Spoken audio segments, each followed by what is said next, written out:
Lah ini tempat jual motor, bukan buat mulung. Assalamualaikum sahabat kisah tentram. Kali ini ada kisah mengejutkan tentang seorang pemulung yang datang ke showroom motor Harley. Bajunya kotor, rambutnya acak-acakan, dan ia membawa karung lusuh. Saat bilang ingin beli motor, ia langsung dihina, ditertawakan, bahkan disiram air. Tapi semua orang terdiam saat ia membuka isi karung itu. Dan saat mereka tahu siapa dia sebenarnya, semuanya menyesal. Tapi sudah terlambat. Tonton sampai akhir. Kisah ini bukan cuma viral, tapi juga penuh pelajaran hidup. Di siang yang terik, di tengah hiruk-pikuk lalu lintas kota, seorang pria lusuh melangkah perlahan, menyusuri trotoar.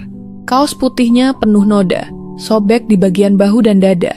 Sementara, celana jeans pendek yang dipakainya sudah pudar warnanya. Hampir tak jelas birunya. Rambutnya gondrong, berantakan seperti belum tersentuh sisir selama berbulan-bulan. Di punggungnya, tergantung sebuah karung besar yang tampak berat. Orang-orang yang berpapasan memilih menjauh, menutup hidung, atau sekadar berpaling, seolah keberadaannya adalah gangguan visual. Namanya Arul, pemulung. Tak ada yang tahu siapa dia sebenarnya dan sejujurnya tak ada yang peduli. Tapi hari itu, Arul melangkah bukan untuk mencari barang rongsokan seperti biasanya. Ada tujuan berbeda yang menyala di matanya. Di ujung jalan, berdiri sebuah showroom megah bertuliskan Harley Davidson Jakarta. Bangunannya menjulang, dinding kacanya mengilap, dan di dalamnya berjajar motor-motor mewah yang harganya lebih tinggi dari rumah sederhana kebanyakan orang. Saat Arul berdiri di depan pintu kaca, dua satpam yang berjaga langsung saling pandang. Mereka ragu, tak yakin pria lusuh seperti itu benar-benar berniat masuk. Tapi Arul mendorong pintu dengan tenang, masuk ke dalam dengan langkah pasti. Aroma AC dan lantai mengilap kontras dengan bau tubuhnya yang tajam. Ruangan itu seketika menjadi hening. Para pengunjung menoleh, sales berhenti bicara, bahkan ada yang spontan tertawa kecil sambil memegang ponsel mereka, bersiap merekam sesuatu yang menghibur. Arul berjalan pelan ke arah salah satu motor Harley yang dipajang megah di tengah ruangan. Tangannya yang hitam, karena jelaga menyentuh bodi motor itu dengan lembut, seperti sedang menyentuh mimpi yang nyaris tak bisa dijangkau. Ia berjongkok, memperhatikan setiap lekuk motor itu, bibirnya menggumam. Ini yang selama ini aku impikan. Ucapan itu pelan, tapi cukup terdengar oleh seorang resepsionis wanita yang sedari tadi memperhatikan Arul dengan tatapan jijik. "Heh, mas, ini bukan tempat umum. Ini showroom Harley. Tahu Harley nggak?" ucap sang resepsionis dengan nada setengah tertawa. Arul menoleh padanya, lalu tersenyum ramah. "Saya tahu, saya mau beli motor ini," katanya dengan suara tulus, tanpa sedikit pun nada bercanda. Ucapan itu membuat dua sales motor yang berada tak jauh langsung tertawa terbahak-bahak. Salah satunya pria berkemeja biru dan dasi perak, bahkan menepuk bahu temannya. "Gila, ini beneran," dia bilang mau beli. Salah satu sales bernama Dimas mendekati Arul dengan gaya merendahkan. "Mas, ini bukan motor bekas di pinggir jalan. Harga motor ini 1,5 miliar. Cukup buat nyewa tempat rongsokan kayak yang biasa kamu kumpulin tuh," ucapnya dengan nada tinggi. Arul hanya menatap Dimas sebentar, lalu kembali menatap motor itu. "Saya suka yang ini. Bisa minta brosurnya?" tanyanya kalem. Dimas tertawa sinis. "Brosur? Jangan buang-buang kertas bro. Harga segitu kamu mau bayar pakai karung itu?"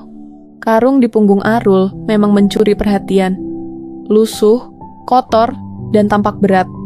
Orang-orang mulai berbisik, menebak-nebak isinya. "Sampah kali isinya," kata seorang pengunjung pria. "Atau barang curian," sambung seorang ibu-ibu muda yang sedang menunggu suaminya test drive. Suasana menjadi penuh ejekan. Kamera ponsel mulai diarahkan ke Arul. Beberapa bahkan sudah live di media sosial. Tapi Arul tidak peduli.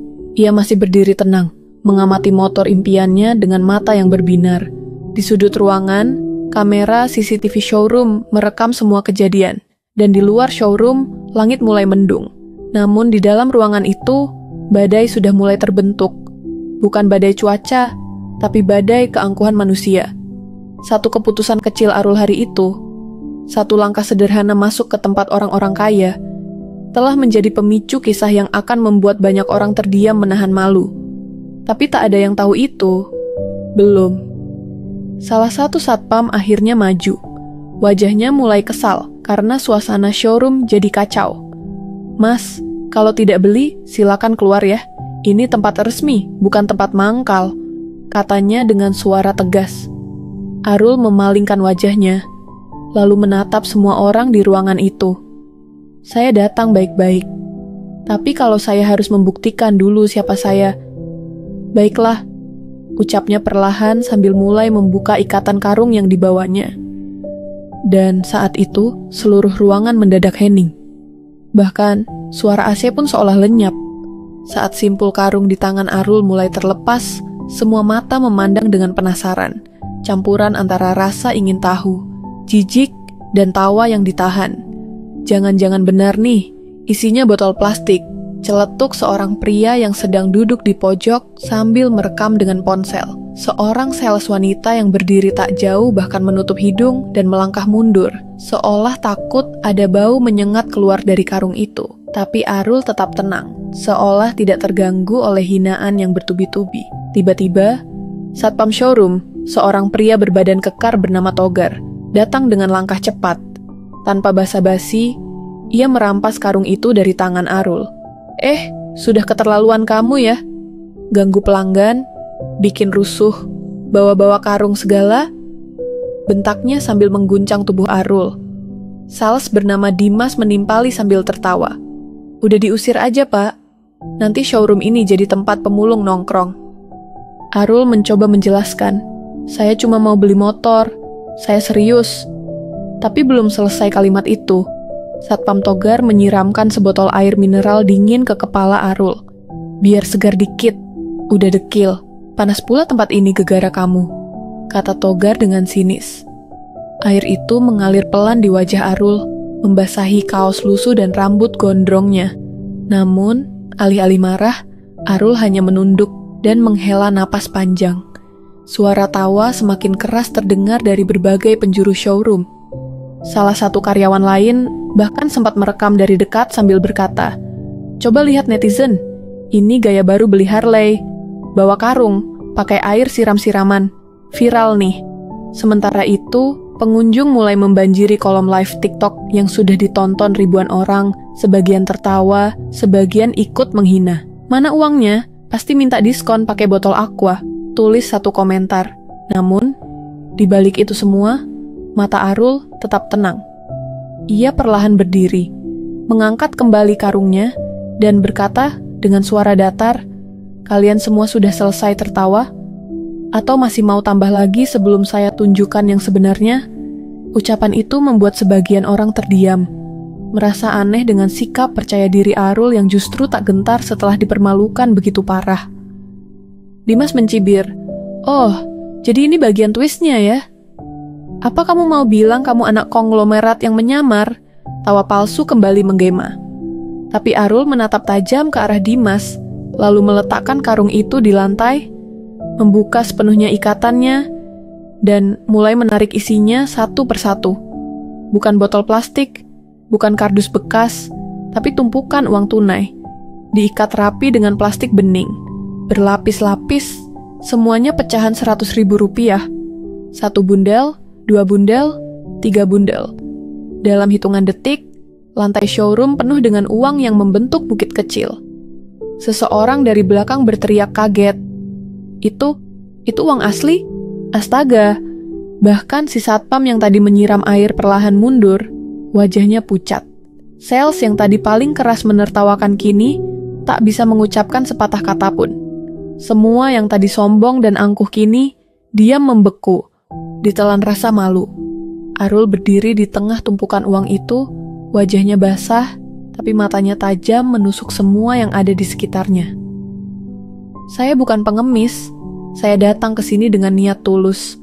Tapi kalian sudah menganggap saya sampah hanya karena pakaian saya." Suaranya kini menggema, tenang namun menusuk. 1 miliar ini cukup untuk beli 3 motor Harley.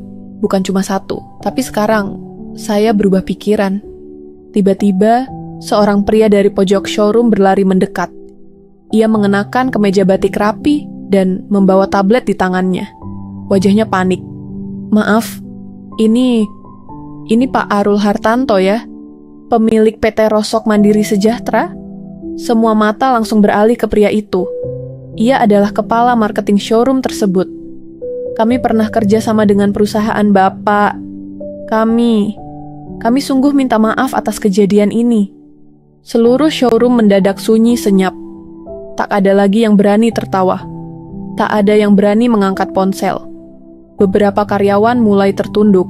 Bahkan ada yang perlahan keluar ruangan. Di tengah ruangan, Arul hanya berkata pelan, "Hati-hati dalam menilai orang.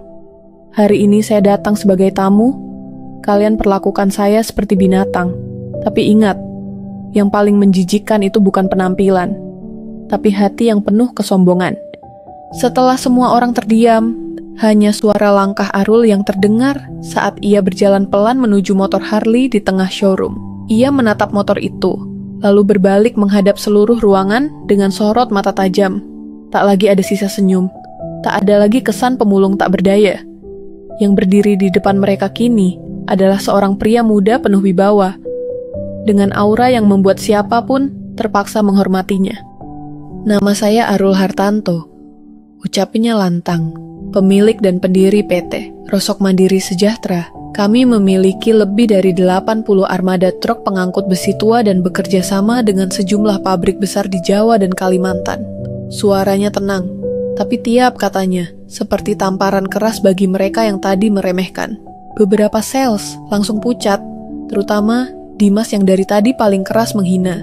Ia menunduk, menggenggam dasinya, berharap tanah bisa menelannya saat itu juga. Manajer showroom yang sebelumnya memanggil nama Arul kini mendekat dengan panik. "Pak Arul, kami benar-benar minta maaf. Staf kami tidak tahu siapa Bapak. Kami bersedia memberi diskon khusus, pelayanan prioritas, apapun yang Bapak mau." Ucapnya tergagap, tapi Arul hanya mengangkat tangan, menyuruhnya diam. "Jangan coba perbaiki sesuatu yang sudah rusak. Yang saya perlukan bukan diskon. Saya datang untuk melihat apakah tempat ini pantas saya percaya." Kalimat itu menghantam jantung semua orang di ruangan. Bukan karena isinya, tapi karena nada kecewa dalam suara Arul. Ia menatap satu persatu karyawan showroom yang tadi menertawakan dan merekamnya. Beberapa dari mereka menurunkan ponsel. Beberapa pura-pura sibuk mengatur brosur. Tapi rasa malu menggantung seperti kabut tebal di udara. Tak ada yang bisa lari dari kenyataan bahwa mereka sudah mempermalukan orang besar hanya karena penampilannya. "Saya bisa beli motor ini sekarang. Bahkan bisa saya beli 5 sekaligus dan kasih ke karyawan saya," ujar Arul. "Tapi saya nggak akan beli satupun dari sini."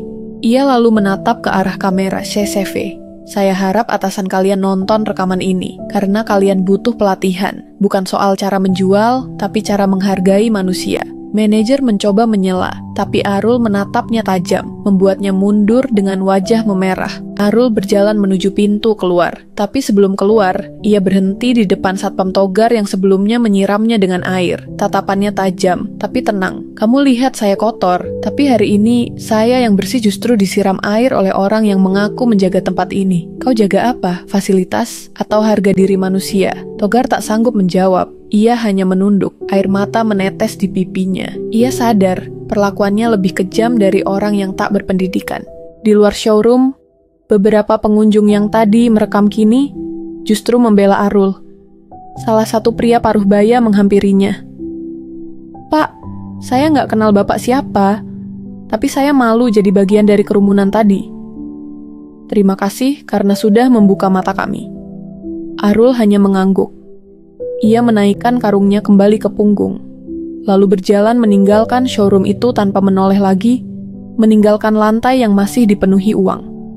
Detik itu juga, video-video yang direkam para pengunjung langsung menyebar. Potongan saat Arul dihina, disiram, lalu mengeluarkan uang dari karung, semuanya menyebar cepat di TikTok, Instagram, dan Twitter. Hashtag pemulung 1 miliar, Bos Rosok, dan jangan nilai dari bajunya langsung jadi trending. Ribuan komentar membanjiri, memuji ketenangan dan sikap Arul, sekaligus menghujat perilaku karyawan showroom yang penuh kesombongan. Di tempat lain, Arul duduk di sebuah warung kopi sederhana, menatap layar ponselnya yang terus berbunyi. Wartawan mulai menghubunginya. Banyak media ingin mewawancarai. Tapi Arul hanya membalas satu pesan. Ia mengirimkan kalimat ke Instagramnya. Aku memang tak punya wangi parfum seperti kalian, tapi aku punya harga diri yang tak bisa kalian beli. Dan sekali lagi, ribuan hati tersentuh, puluhan ribu mata terbelalak, dan nama Arul pun meledak di dunia maya. Keesokan harinya, showroom Harley tempat kejadian itu berlangsung berubah jadi sorotan publik. Puluhan kamera media berjajar di luar gedung mewah itu. Para wartawan berebut ingin mendapatkan pernyataan resmi. Di dalam showroom, manajer dan semua staf dikumpulkan. Wajah mereka tegang. Beberapa bahkan tak berani menatap satu sama lain. Rekaman CCTV telah dikirimkan langsung ke kantor pusat. Reaksi publik luar biasa. Warganet dari berbagai daerah membanjiri kolom komentar media sosial showroom itu dengan cacian dan sindiran tajam. Manajer showroom, Pak Darto, hanya bisa termenung saat menerima panggilan dari direksi pusat. Suaranya datar, tapi menusuk. Kalian mempermalukan brand kami di depan publik. Semua orang tahu kejadian itu. Bahkan, orang-orang luar negeri ikut membahasnya. Ia diminta segera mengambil tindakan tegas terhadap semua pihak yang terlibat dalam penghinaan terhadap Arul. Beberapa staf langsung diminta menandatangani surat pemecatan. Dimas, sales paling angkuh, hanya bisa menunduk. Tangannya gemetar saat menerima surat itu. Saya cuma bercanda, bisiknya, tapi tak ada yang peduli lagi. Sementara itu, Satpam Togar datang ke kantor dengan pakaian rapi. Wajahnya muram. Ia membawa sebuah surat permintaan maaf yang ditulis dengan tangan. Saya menyesal, Pak, ucapnya kepada manajer. Saya bukan cuma kehilangan pekerjaan. Saya kehilangan harga diri. Tangisnya pecah di sudut ruangan. Tapi semuanya sudah terlambat. Keputusan sudah dibuat. Perlakuannya terekam jelas dan sudah menyebar ke jutaan orang.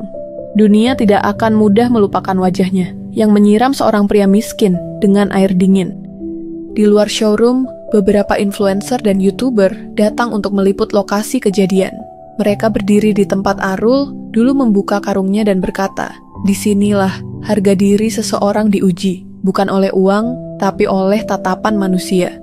Ucapan itu viral. Banyak orang mulai membuka diskusi tentang bagaimana masyarakat memandang orang dari penampilan luar. Tagar Cirquaus jangan nilai dari bajunya terus trending di berbagai platform. Cerita Arul menjadi bahan perenungan nasional. Di tengah kehebohan itu, Arul tetap diam. Ia tidak muncul di media. Ia tidak memberikan komentar. Ia tidak mengejar popularitas. Tapi justru karena itulah namanya semakin besar. Keheningannya terasa lebih lantang dari ribuan pernyataan. Ia hanya sekali menulis di akun pribadinya, "Saya tak perlu balas dendam. Hidup sudah melakukannya untuk saya." Kalimat itu dikutip jutaan kali. Masuk berita nasional. Disisipkan dalam ceramah, kuliah umum, bahkan di papan sekolah sebagai pelajaran moral. Beberapa stasiun televisi bahkan mengangkat kisah Arul dalam acara talk show. Mereka menayangkan ulang momen-momen ketika ia dihina dan kemudian membungkam semuanya hanya dengan satu gerakan membuka karungnya. Para pembawa acara berkali-kali meneteskan air mata saat membacakan isi komentarnya. Salah satu tokoh publik berkata, "Arul mengajarkan kita bahwa kehormatan tidak ada hubungannya dengan parfum mahal dan kemeja licin." Sadar bahwa mereka telah kehilangan citra, pihak showroom akhirnya menghubungi Arul secara resmi. Mereka menawarkan kompensasi, permintaan maaf terbuka, bahkan menyumbang motor ke yayasan sosial atas nama Arul. Tapi Arul hanya membalas dengan satu kalimat, "Saya tidak butuh kompensasi. Saya hanya ingin kalian belajar menghormati orang sebelum kalian tahu siapa dia." Itu menjadi kutipan legendaris yang disimpan dan disebarkan di mana-mana. Di salah satu kesempatan, Dimas, mantan sales yang dulu menghina, tampil di sebuah video permintaan maaf. Wajahnya kusut, suaranya lirih. "Saya salah menilai orang, saya terlalu sombong, dan saya kehilangan segalanya karena ego saya sendiri." Tapi netizen sudah terlanjur murka. Mereka tidak bisa menerima bahwa seseorang bisa begitu kejam hanya karena orang lain terlihat kotor. Cerita Arul menyebar bukan karena dramanya semata, tapi karena semua orang tahu, dalam hidup nyata, kejadian seperti itu sering terjadi. Banyak Arul-Arul lain yang dihina di pinggir jalan, di bank, di restoran, di sekolah. Tapi hanya sedikit yang bisa membalas dengan cara sebijak dan setenang dia. Dan hari itu, masyarakat mulai melihat bukan siapa kamu hari ini, tapi bagaimana kamu memperlakukan sesama manusialah yang menentukan siapa kamu sebenarnya. Beberapa hari setelah kejadian yang mengguncang showroom Harley itu, dunia perlahan mulai tenang. Tapi nama Arul Hartanto tetap bergema di mana-mana. Di sekolah-sekolah, guru mulai bercerita tentang Arul sebagai contoh bagaimana menilai orang bukan dari luarnya. Di kantor-kantor, cerita itu menjadi bahan renungan saat makan siang. Bahkan di warung kopi pinggir jalan, para tukang ojek dan pedagang kecil menyebut-nyebut Arul dengan penuh kagum. Arul tetap hidup sederhana. Tak ada perubahan gaya hidup. Ia masih naik truk tua bersama para pekerja rongsokannya. Masih duduk di warung kecil sambil ngopi dengan tangan kotor. Tapi satu hal yang berubah. Banyak orang yang kini menyapanya dengan penuh hormat. Mereka tak lagi melihat kaosnya yang sobek, tapi melihat nilai di balik pribadinya. Ia telah menjadi simbol bahwa harga diri manusia tidak bisa diukur dari sandal yang dipakai atau kendaraan yang ditumpangi. Suatu pagi, Arul menulis satu pesan terakhir di akun pribadinya. Tulisan itu dibagikan jutaan kali. Saya tidak butuh tepuk tangan.